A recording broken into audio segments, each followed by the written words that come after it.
Episode 17, July 20th, Tech for Seniors. I'm Ron Brown.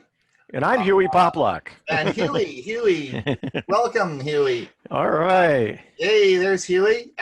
Welcome, everyone, to another episode of Tech for Seniors. Where's Bob? I can't see Bob. In fact, where are the rest of you? Oh, I got some bad news for everybody. You know what happened last week? I was taping the show and it only taped the first 28 minutes. So I'm putting together another show for you so that we will have an episode 17. Okay, I had a pretty good week this week. One of the things that I did last Wednesday was I watched Steve Dotto's show, and he had Vicke McLeod on, who is an author and a communications expert. And she talked on effective communication at work, and she has a new book out which I've purchased, and it's an excellent book. It's called now in the book she talks about how to better hold meetings. When we hold physical meetings at a site, in other words, when our computer club meets, Carol comes, she makes the coffee, gets the donuts. I'm there setting the meeting up and getting the chairs out and getting the projector organized. So we have physical things we do with the meeting. But now with communication and Zooming, we don't do those things. But there still is etiquette that we need to do to make sure we run effective meetings. And one of the things she talked about is making sure your attendees feel comfortable with the software we use to have these electronic meetings. And of course, we use Zoom as a software. Now, in the poll I did recently, about 80% of you use Zoom. Maybe you feel comfortable with it, but I discussed this with Hewie the other day. And of course, Hewie has always got this, he's one step ahead of me. And I was talking to him about doing some Zoom training, and he has a course called Zoom 101. And what I'd like to do is I want to make sure everybody feels comfortable using Zoom. So if you would like any further training or you want to familiarize yourself more with the Zoom, then Hewie's going to be running a course which he'll discuss with you in a minute. It's free, and it doesn't have to be people who are watching the show. If you have people in your community that want to learn more about Zoom, then this is a good program for them. And Hewie will discuss that in a minute. And then we'd like you to go out and be able to be teachers, and so that you can help your people and seniors in your community using Zoom. So Hewie, do you want to talk about your course? Now that's July 30th, right? That is at 2 o'clock Eastern time. And then you can you'll have to figure out the time for yourself because we're all in different time zones. Right. And you want me to tell them a little bit about the class? Tell them a little bit about what you're going to do. Okay, I'm calling it Zoom 101. It's a beginning Zoom class, but we all kind of skipped over an awful lot of things, and we go and use Zoom and don't know what a lot of the buttons and everything are. So what I'm going to do is I'm going to cover the invite, how to join a meeting, and what the functions of all the menu items are. You'll also learn how to use the chat, raise your hand, and other nonverbal cues, as well as how to switch between the gallery and speaker views and what they are. Start and stop your camera, how to use a virtual background, and so on. You'll see how to use Zoom on an iPhone or an iPad or an Android device as well. Finally, you'll learn about Zoom etiquette. Like you were saying, there are certain things that all of us need to be careful of and do for the proper etiquette. And I've got a whole bunch of things that you should be aware of when you're using Zoom. This is going to be on July 30th. We have room for 100 people. If we go over that, I'll set up a time. We'll even do a second class if we need. And how long is the course? It's about an hour. About an hour. Okay, great. And we'll even do some Q&A at the end if there's time and interest. And is there a cost to the course? Absolutely not, except your time. Excellent. Thanks so much. Well, listen, everybody, I hope you sign up. Oh, can you talk about the sign up? Yeah, there's going to be a link right below. Let's see, where's my finger? Right below, That's right. under the recording in the show notes, there'll be a link. You'll click that, you'll register online, you'll get the link back in an email. Excellent. And I've put it on my site. It's on our Silvercom CTC site, and I'll be mentioning it again on the following Monday. So this is an excellent idea, an excellent program. Please sign up if you feel that you need some more training with Zoom. And Hewie's an excellent instructor. I think this will be a wonderful experience for everybody. Even So if even if you're been using Zoom for a while, you may not know what all of the things are and how to use them. This will be a refresher and maybe fill in some of those places that you just kind of used but wasn't sure how it worked or what it did. I should be able to clear that up for you. excellent. Thanks so much, Hewie.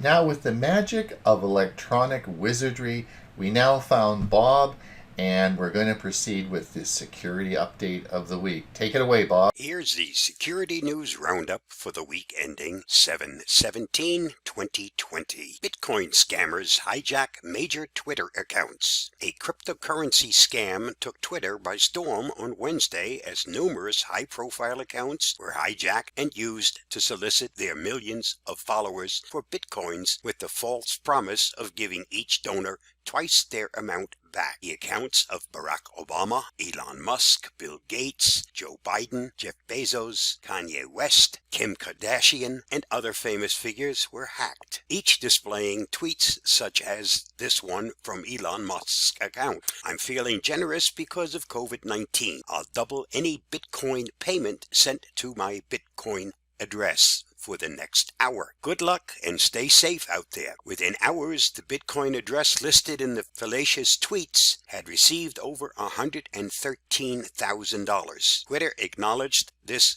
coordinated social engineering attack by people who successfully targeted some of their employees. Contact tracing apps face their day of reckoning. Contact tracing apps are a promising solution for societies desperately trying to respond to the pandemic. But are the security risks contact tracing apps carry going to be severe enough to outweigh their potential benefits? And are consumers going to use the apps often enough for them to actually make a difference? So far, security has been a thorny issue. The North Dakota app Care 19 experienced a data leak right out of the box. State officials admitted that the app inadvertently sent users' location data to Foursquare. For an app to stop an outbreak in a given community, 60% of the population would have to use it, according to a recent University of Oxford study. Only time and the severity of the outbreak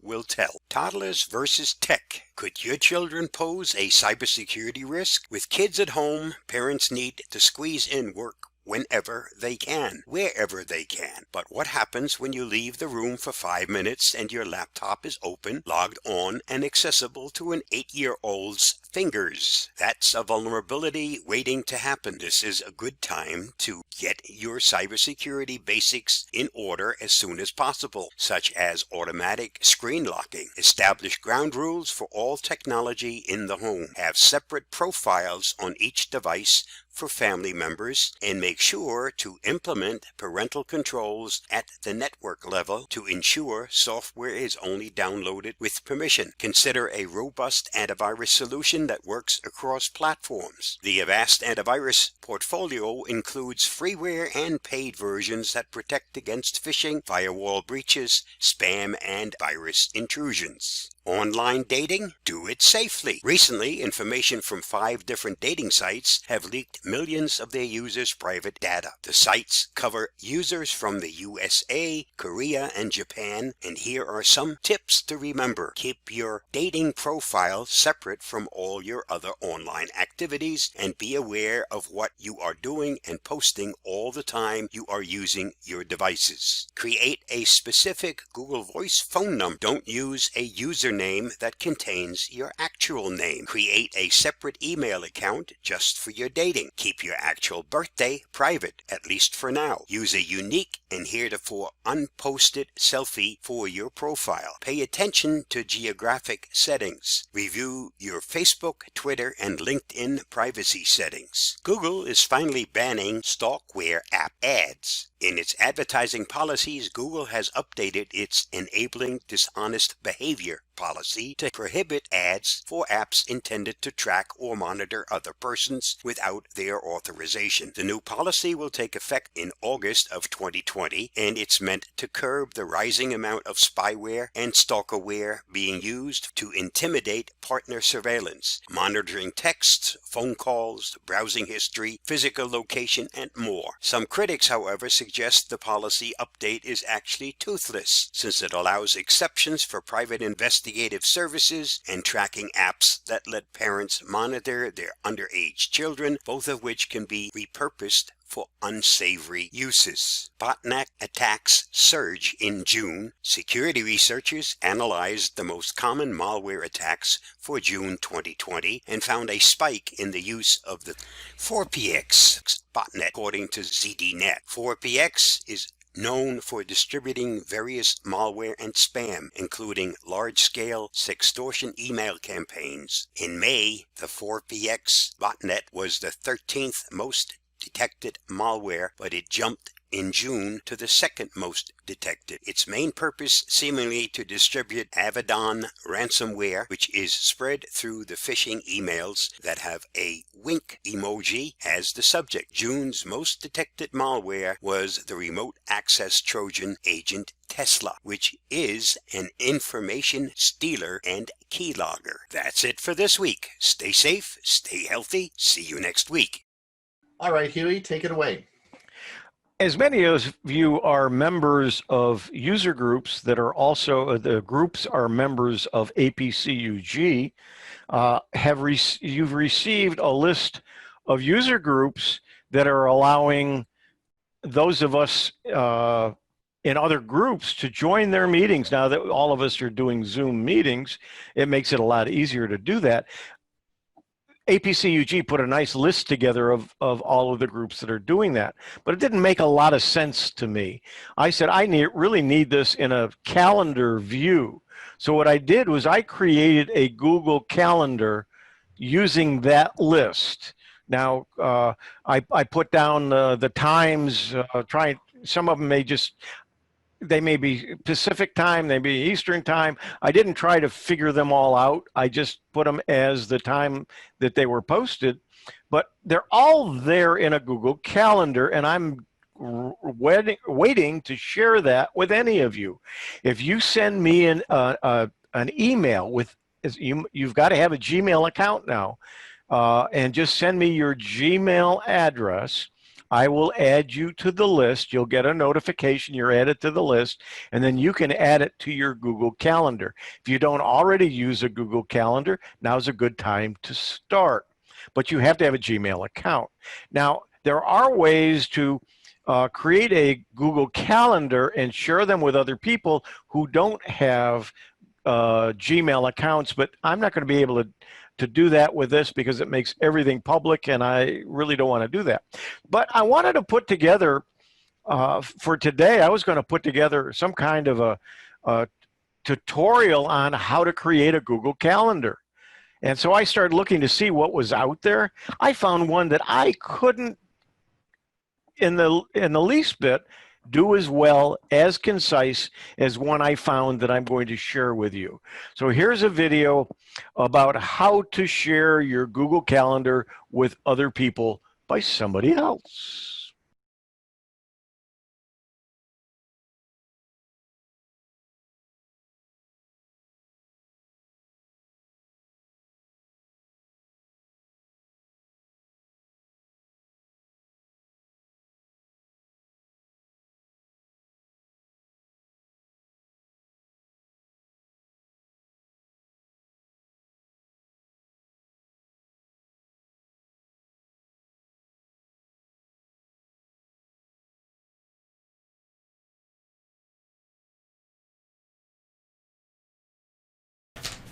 This is the part of the video that Ray Baxter talked about starting a digital music club. Unfortunately, that wasn't recorded, and Ray has agreed to re-record it in a 20-minute segment. I will get that to you when he forwards it to me. Right now, I'm going to play you the interview of Vicke McLeod that occurred on Steve Dotto's show. This is titled Making Meetings Matter, and she talks about how to create an effective digital meeting. In the video, she'll talk about her feelings about green screen and how to make the meeting more personal and interactive for your participants. I think you'll enjoy it. I certainly did, and I'm glad I can play it for you today. Hello. Hello, I'm Vicke McLeod, and I'm absolutely delighted to welcome you to today's session. We're going to talk about meetings that matter. Can we have online meetings that are less stressful, more meaningful, and more fun? Can we make some meeting magic together? And wherever you are in the world, in whatever time zone, I welcome you. Thanks for being here. So let me get started by telling you a little bit about myself.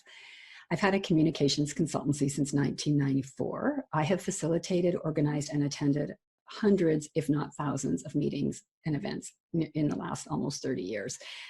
For my own sake, for my business, for personal reasons, but also for the clients that I serve in government, large organizations, small business, large business. So I've either hosted them for them, I've coordinated them for them, managed events. So I have lots of experience in meetings in real life. But I got a real interest in general in remote tools as they started to evolve a couple of years ago. I started using Zoom itself, especially for remote coaching, so I'm able to work with clients around the world. And I've always had this very big interest in the digital environment. So I'm the author of 4 books, including a book that was just released in June called Effective Communication at Work, Speaking and Writing Well in the Modern Workplace. And in that book, I talk a lot about the shift to remote work. I had no idea that the pandemic was coming and that we would all be forced over this digital divide and working from home and having meetings for nearly all of the purposes that we want to connect with one another from our home offices or from our home environments. So I didn't know it was coming. The book covers a lot of that. And I'm going to just share with you some tips today around how to have more effective meetings. But I also want to say there's a big question that I like to deal with in all of my work, and that is, what does it mean to be fully human in a technical world? I try to answer that question in my books, in my blogs, and in my presentations. We need to answer that question now more than ever.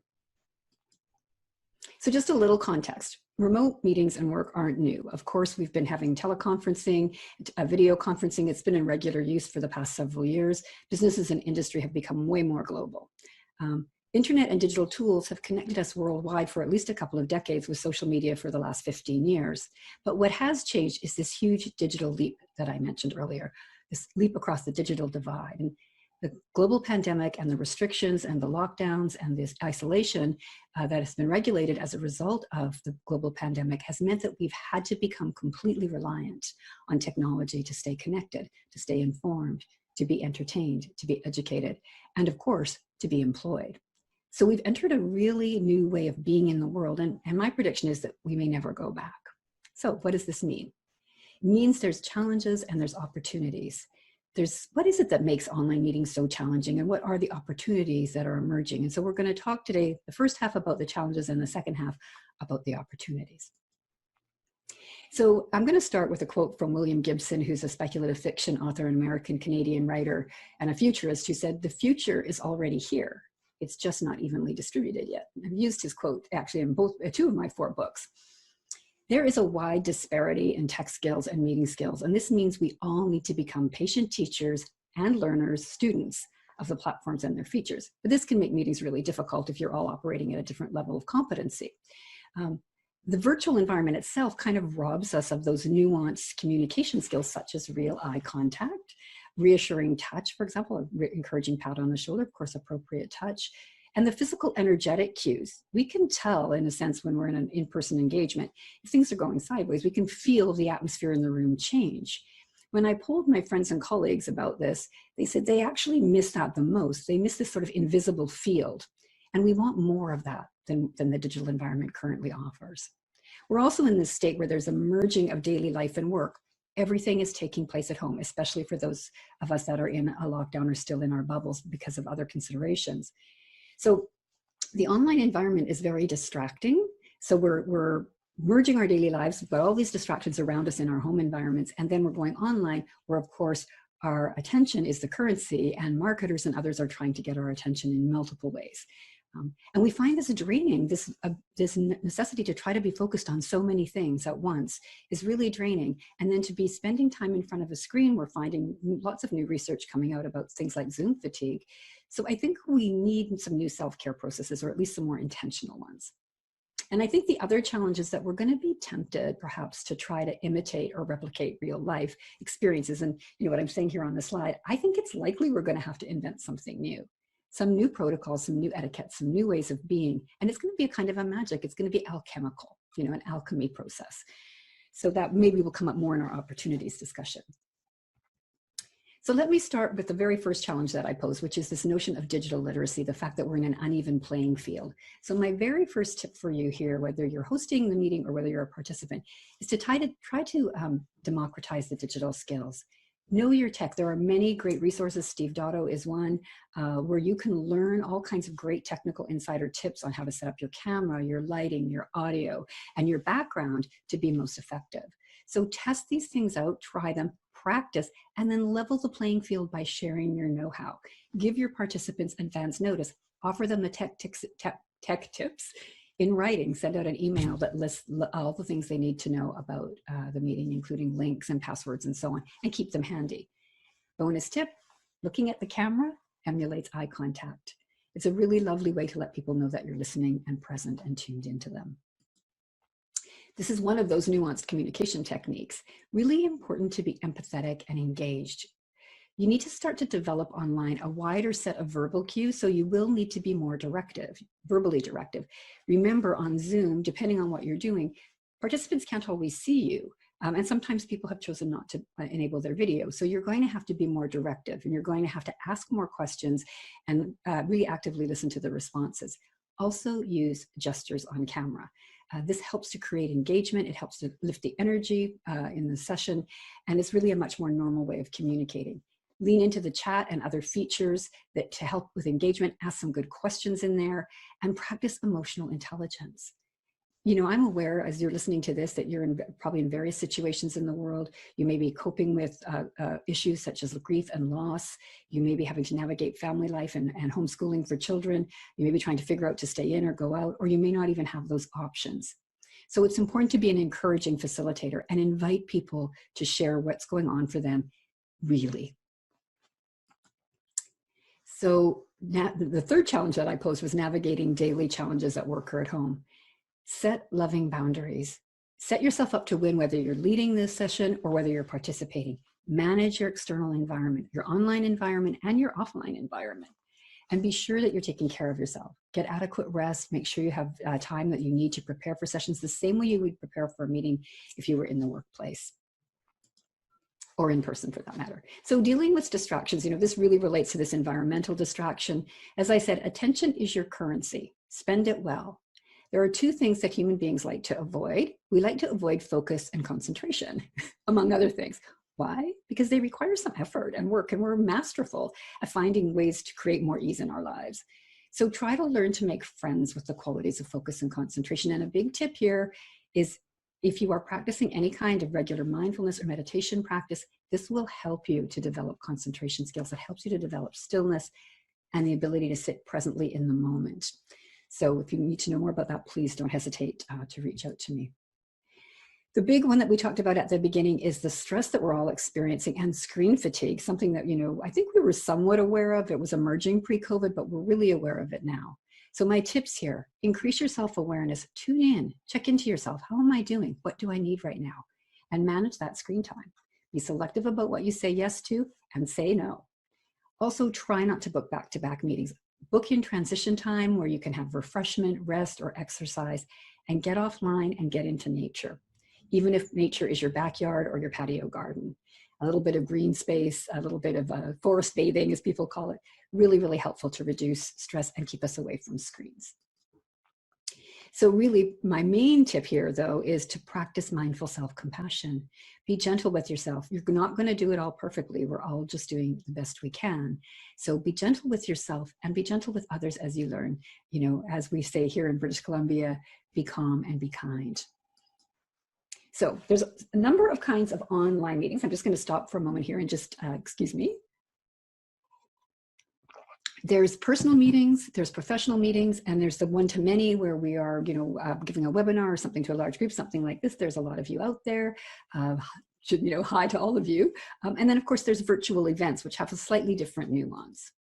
So just going to take a look here at this slide. I've got a few images. So David White offered a it ended up being 4,000 people. He offered 3 Sundays in April, May, and now in July, talking about poetry and using poetry as a vehicle to understand what we're going through. He was able to hold an amazing energetic space during this. I'm going to talk a bit about that later, but this is a one-to-many model. He's talking to 4,000 people. He's not seeing any of them, but we're all seeing him.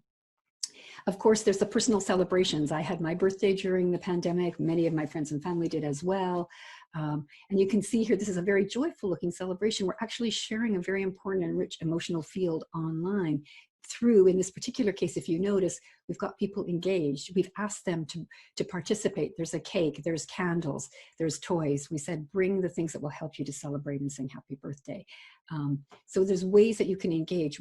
Plan for your personal events in the same way that you might plan for your personal online events, the same way you might plan for an offline event. We tend to forget that we usually issue invitations with some, you know, bring this, do that, have this, wear a hat, wear a costume, whatever it is. So you can do the same thing in your online personals.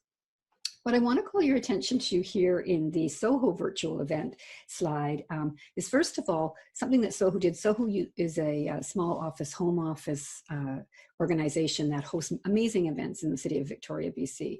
And Chris Burge, who you see here pictured, did these as day-long, sometimes 2-day-long events. What he's done is he's broken it down now. And so instead of a long 2-day event or a long 1-day event with stages and speakers and so on, he's doing shorter 1-hour events. So break your longer virtual event into something shorter and more manageable, which will help us with screen fatigue. I also would like to call your attention to the backgrounds here. So you can see that our friend Bosco Anthony is in Australia. He has a virtual background that he's using. This will require him to keep quite still. If Bosco starts moving around, people are going to lose him in the background. So what we lose in a virtual background is, first of all, that's a sense of reality, but also it minimizes our ability to use gesture as a way to communicate. You can see that Chris has chosen to put a branded background in the background. So this is a great idea if you're trying to sell products or services or a cause, put your branding in your background. And of course, I'm in my home office with the very similar background to what you're seeing here, only with the addition of my newest book. So, you know, it's a subliminal kind of form of branding, but it's also, this is my real environment. So just calling your attention to these differences in this one. Over here, I belong to something called the Grey Swan Guild, which is a very interesting think tank, futurist thinkers, global. We have large meetings, we have general assemblies, we have many meetings, and we've come up with some really great ways to engage people. So this is more of what I would call a professional style meeting, a work-related meeting. But you can see here we did a very simple exercise where people were asked to write with a marker on a piece of paper, you know, one of their visions for what we would come out of with our work. And it was very powerful when everyone put these up on the screen, and it was physically engaging. So you can use tools like polls and chat and other kinds of tools within the features, but engage people in a physical activity, something that brings them together, that they can then share. So an individual exercise. The other thing I would suggest is that you use breakout rooms. We are hungry for contact, especially right now. So if you can create opportunities for people to chat in small groups in your virtual event, or even in your meeting, or even in your personal celebration, we'll be emulating a little bit more what we experience in real life. And again, I think there's a danger zone of trying to replicate real life online. But at the same time, it's giving people what they're truly hungering for, which is connection. So these are just some tips based on the various types of meetings that we might be engaged in. There's also spontaneous meetings. Your colleague pings you in Slack or something like that, and you sort of jump on, you know, great advice, be dressed, be ready to take the call, or, you know, be transparent if you're not. In all cases, with all kinds of meetings, you need to know your purpose. So whether you're the host or an attendee, be clear about what the meeting is for. And purpose tends to operate on more than one level. So here's some examples. For personal gatherings, we know we want to stay connected and celebrate together, but we also want to know we're loved, and we want to know that our loved ones are safe and well. In work gatherings, we're forwarding our important tasks and initiatives and our projects. We're trying to accomplish things, but we're also needing to build relationships, to create trust, to enlist allies, and to grow commitment to our ideas and initiatives. So there's this whole other thing we're trying to do. And with one-to-many events or with virtual events, we're trying to convey big ideas. We're wanting to teach and learn. We're there for professional or personal development and growth, and of course, to promote our products and services and causes. But we're trying to also create a community through this shared experience and common purpose and shared learning. So again, another purpose that's below the kind of surface purpose. So know what the purpose is, and then try to design your meetings in order to meet that very important purpose. We're also after something else when we gather. We're looking for something called chemistry. We're looking for that real-time engagement and symbiosis that occurs when we gather. This is where we create our best ideas. And this is the kind of magic, that chemistry that happens between people. We're finding ways to be able to create that online. And I want to just shout out Andrea Cates, one of my colleagues, for putting this notion into my head about the importance of chemistry. We're also after a kind of emotional intelligence and connection. Emotion drives commitment, and we need that commitment in order to make our ideas real, in order to get traction on them. We also need, as humans, to deeply connect and feel a sense of belonging with others. So we're after that, and we're after a kind of empathetic response from the people that are leading our meetings and from each other. We're also looking to co-create. We need diverse inputs. We need to make things together, and we need to co-create new possibilities now more than ever when the future is so uncertain. We have the opportunity to create the future we want together. So how do we make meeting magic? And I've just got this beautiful email from David White after, I think it was after the May sessions finished. And he talks about the experience being both intimate and moving and having a powerful sense of atmosphere. And part of how he created that was by himself sitting in his own energetic field of presence, and of maintaining eye contact through the camera, and of including the very varied and wide and large audience, referencing them, and not by name, of course, but just by saying you are out there and you are maybe in Canada, and maybe you're in Mumbai, or maybe you're in South Africa, those kinds of references. So we can make meeting magic in a lot of different ways. So this was sort of my sixth point. We may need to invent something new. Some of the ways that I think you can really make your meetings stand out and also be really effective and really connecting and very authentic is to establish rituals that create a sense of belonging for the group of people you're bringing together.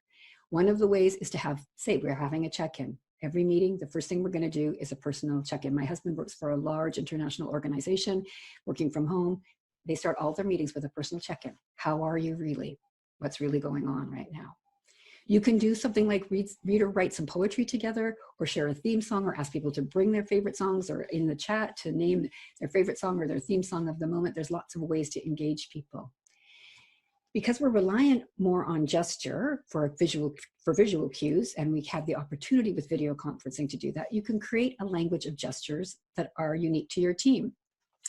Hand on your heart in my meditation groups, this means I'm moved, I'm touched, I see you, I hear you. Thumbs up, I agree. We use the Vulcan salute in one of my groups, and I mean, people use it in different ways. It's our ritual. To me, it means you're hugged. Consider yourself hugged. And of course, thank you, or namaste, which is a universal gesture, but you could use this gesture in a specific way for your group. Another thing that I think is really effective and really, really helpful in setting meetings apart is to host an after hours. This doesn't have to be lengthy. It can be even just 5 or 10 minutes at the end of your session or meeting, where you invite people to kind of hang around and just chat naturally for a few minutes.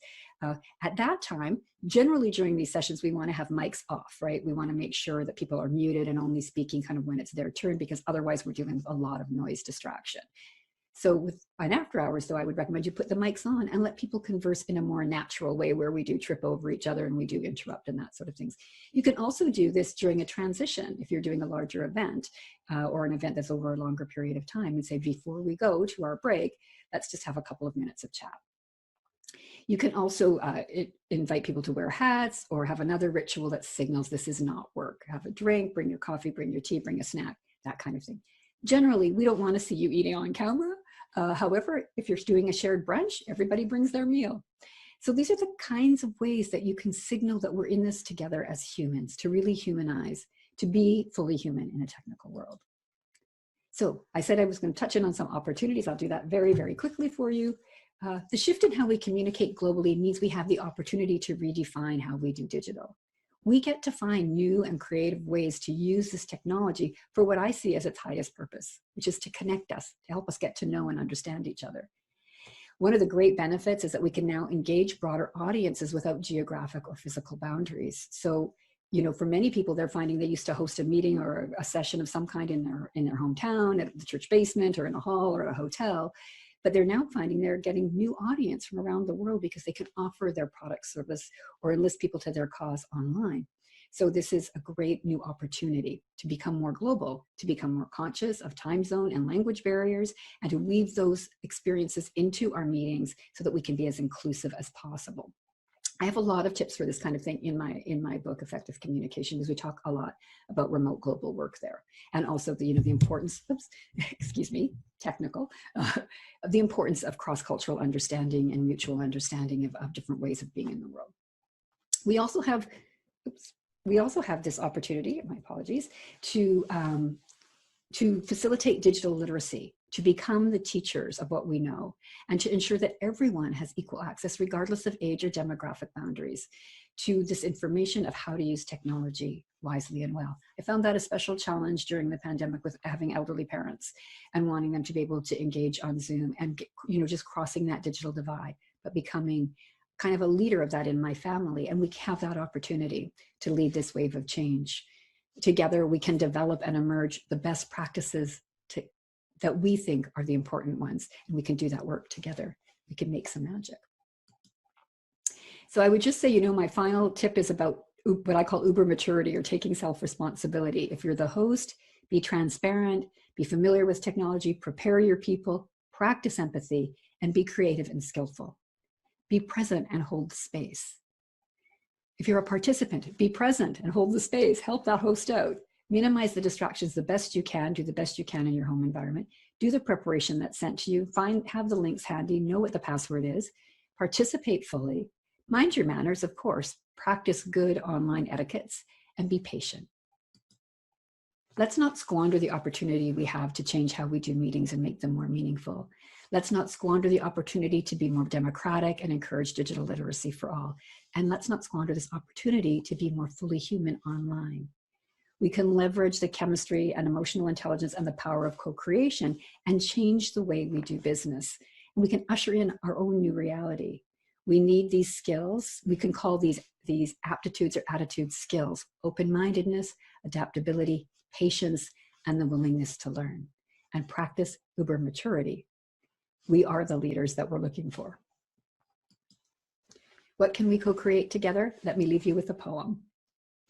This is the time of invisible hugs, of the hold on tight despite. It's now, in the world of distance, that we can work at the invention of remaining together. With that, I thank you. You can find me online, you can find my books online, and I look forward to hearing more from you. Please connect. Well, everyone, that's a wrap for today. I'm sorry it took a while to get our video up, but it's been a interesting week. We'll talk about that on Monday. We'll see everybody in about 3 days. Remember, Greg's going to talk about exercises we can do to help prevent falls on Monday. Hewie and Bob will all be there, and hopefully we'll get the recording problems all sorted out. Anyway, please sign up for Hewie's Zoom 101 course. I'll leave a link in the show notes, and you can get that signed up. It'll be on my website as well. So until Monday, which is only 3 days from now, stay safe, and we'll see you again soon. Bye now.